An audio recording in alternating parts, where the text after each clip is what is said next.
Hey everyone, Dr. Alibhai here. A lot of us have lost the know-how, the awareness of how to squat properly.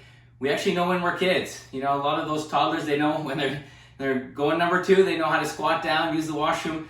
But it seems like even kids who are 8, 9, 10 can't squat properly, and that's a huge issue. We see a lot of orthopedic injuries in the hips and the knees as a result of poor movement mechanics. In order to get into a proper squat, feet can be just slightly outside of your shoulder width. If you need to point your toes outwards slightly, you can do that as well to open up the hips more.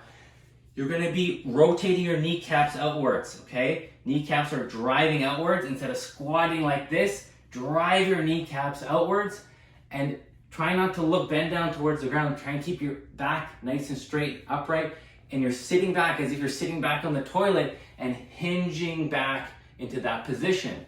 So as I get back through here, you can see I'm moving forward, and often that's because our middle of our back is really stiff. So you can go ahead and do that foam rolling exercise that you can find on our YouTube channel, or even I may need to release my calf muscles, which are really tight.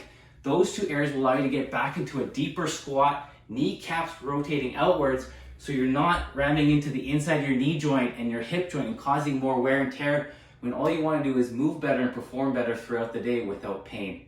Let me know how it goes. Keep practicing those squats.